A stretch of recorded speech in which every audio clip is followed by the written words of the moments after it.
let's go Brandon, ayy. Let's go Brandon, ayy. NASCAR got him chanting, ayy, let's go Brandon. It goes without saying, even though I just said it myself in my previous video, the right has become really good at comedy. So there's deep sadness for the press who invested so much in a different outcome. You know, it's like leaving a bunch of Christmas presents in your car only to find out that while you were in the mall getting a pretzel, somebody broke into your car and stole them all.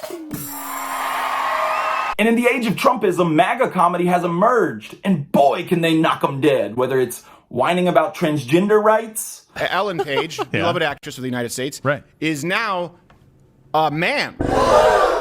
Whining about vaccine mandates. And everyone that wants to talk to you about facts, science. No, you do it facts. You do it facts. You do it facts. No, this is real. It's the facts because I researched it. Dr. Fauci's on! Dr. Fauci's on! Whining about cancel culture.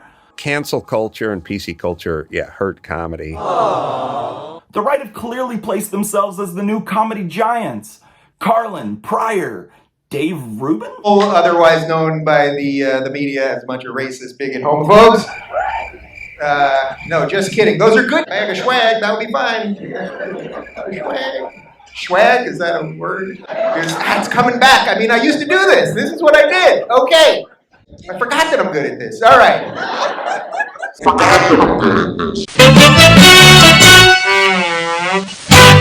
Maybe you are some kind of humorless dud who doesn't get that conservatism is the new cool and the new standard bearer for comedy. I mean, can you find anyone who is more gut-bustingly funny while also being very cool than Greg Gutfeld? If that applies to you and you are a humorless dud, then maybe you haven't heard about the hot, new, ultra-hilarious zinger that's taken very specific parts of the country by storm. Let's go Brandon. Let's go Brandon. Let's go Brandon. Let's go Brandon.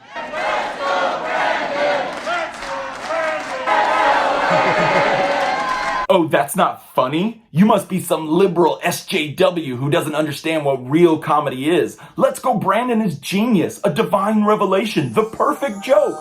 One of those jokes that reveals a deeper meaning and a cutting truth. Joe Biden. Joe Biden. That's what it means. That's the whole thing. Let's Go Brandon means Joe Biden. Now, what kind of modern day Mark Twain could craft a turn of phrase so simple, so pithy, and so devastating? To get that answer, we must return to a much more innocent time. October of 2021, and to a beautiful, bountiful, and prosperous land known as Alabama. Alright, here's what happened.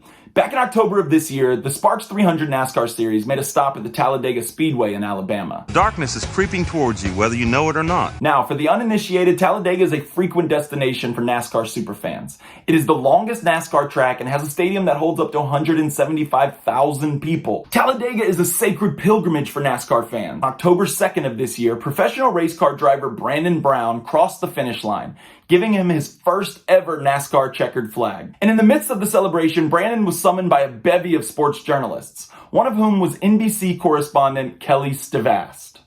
But there are others involved in this tale.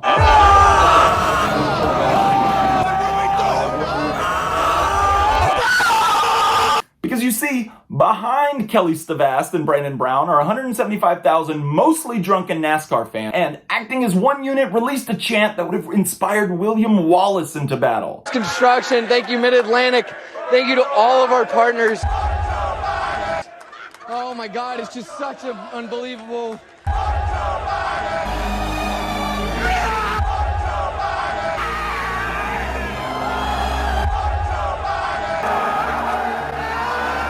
Now, it's unclear whether Stavast misheard the crowd or was trying to divert attention away from the fact that 175,000 drunken NASCAR fans were chanting on her live television feed.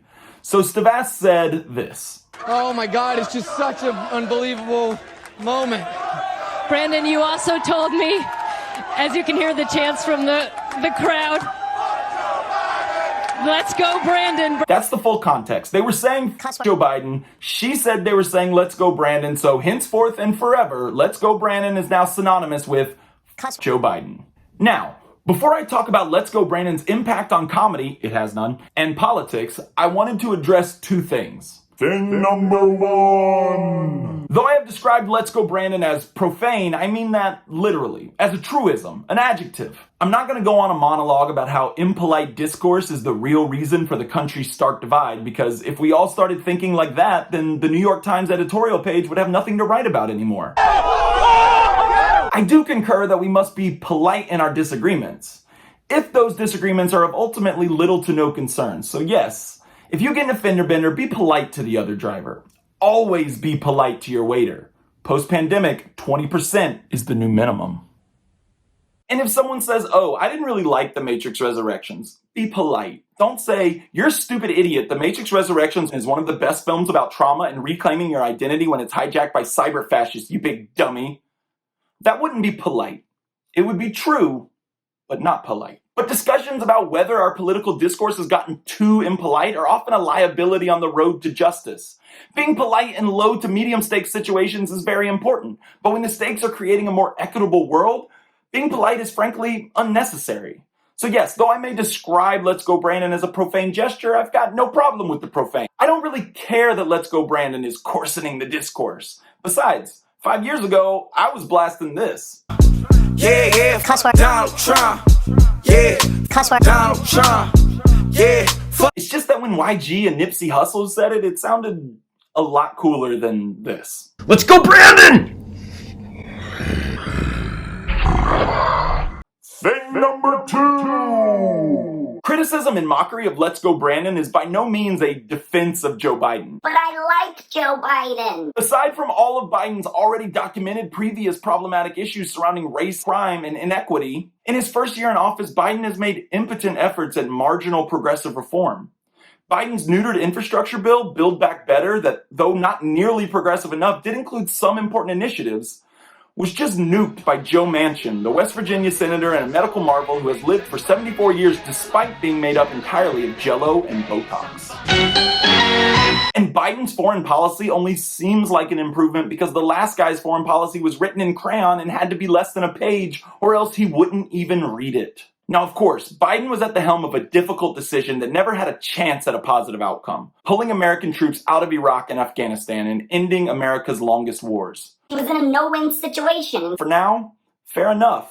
We'll know in time. But I do want to highlight one final act of America's war on terror. In August of 2021, mere days before the final U.S. troops were to be pulled from Afghanistan and Iraq, the Biden administration launched an attack on a suspected ISIS target named Zamari Ahmadi. When U.S. surveillance saw Ahmadi loading explosives in his car, the U.S. military, under the leadership of President Biden, had to ask some tough questions and make a difficult decision. Is the intelligence rock solid? And if it is drone striking one terrorist worth it if there is even the possibility of civilian casualties? Ultimately, the administration's answer to both questions was yes. A drone strike killed Zamari Ahmadi and 9 others. Mission accomplished. A bit of collateral damage, but war is war. The only problem? Zamari Ahmadi was not an ISIS fighter.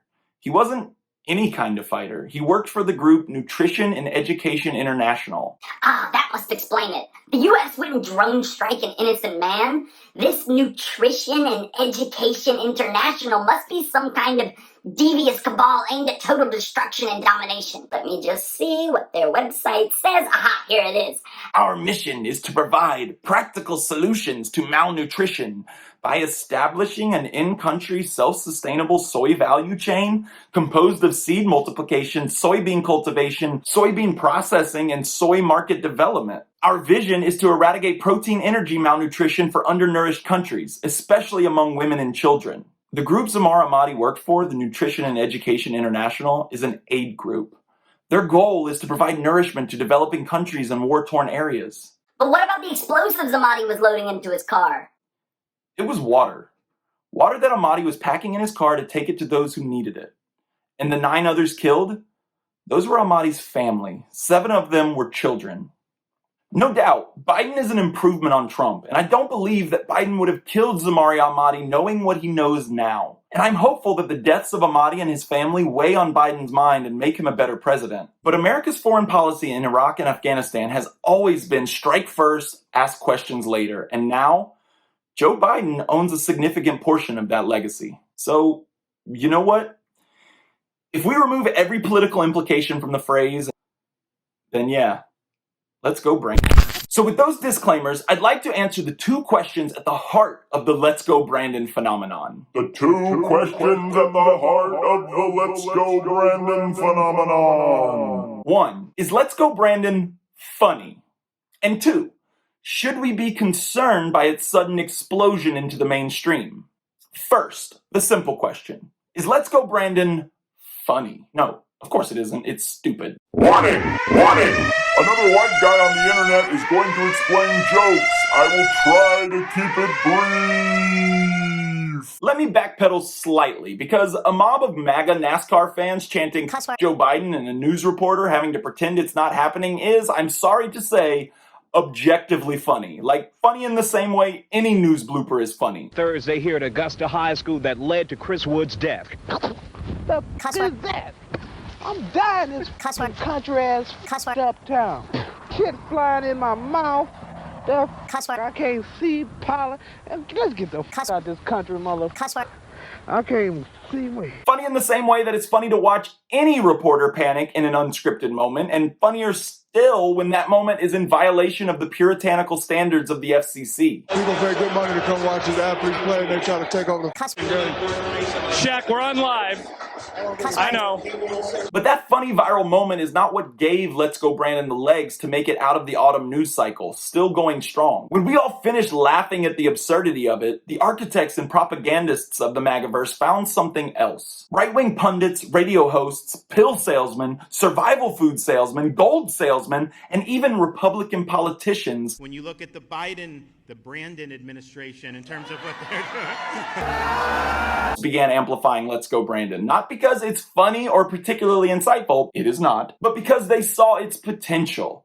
They needed a new tool that would galvanize the MAGA masses. And for all the awful things surrounding the movers and shakers inside the MAGA movement, they are warlocks at turning conservative memes into useful talking points, campaign slogans, and sometimes even adapting the more nuanced memes into policy. Let's take 2016, for example. We're on the campaign trail with Donald Trump, and we're at the point in his stump speech where it gets boring. This is boring! We're bored! Tell some jokes. This is something. Entertain us. This is boring. Come on. So, this is... Are you serious? This is boring. No, I'm not talking about the racist boring parts. Look at my African American over here. Or the boring parts that were incitements to violence. Try not to hurt him. If you do, I'll defend you in court. Don't worry about it. I'm talking about the parts where Trump would go on long tangents complaining about personal grievances and the crowd starts to lose interest. She said, Mr. Trump, I love you. I'm going to vote for you. She said, but you're making a terrible mistake. Who said that over there? Let me see. Who said it? Who's the guy? Don't worry. They're going to be, I'll tell you, tippy-top shape, right? Tippy-top. But we're not in tippy-top. You buy a loaf of bread and you end up getting shot. So we're going to work very strongly with the African-American community. Now, every Trump rally inevitably has that moment where Trump and the crowd realize, wow, this has been a particularly long chunk, just complaining that Jeff Zucker didn't put the Diet Coke stipulation in the NBC contract or whatever. So how does he get the crowd back? Lock her up.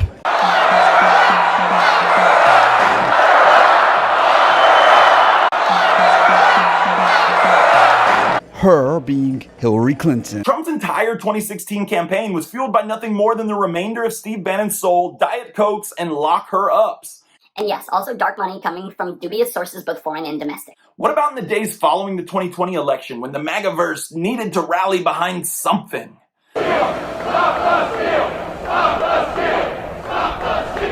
Stop the Steal meme circulated almost instantly. MAGA propagandists like Alex Jones and Ali Alexander attached their names to the meme and launched several Stop the Steal rallies in December of 2020. Love Georgia! We're not going to let them steal this great state. This massive fraud is being found all over. I will eat my neighbors. And you know how every cool bar has a soft launch?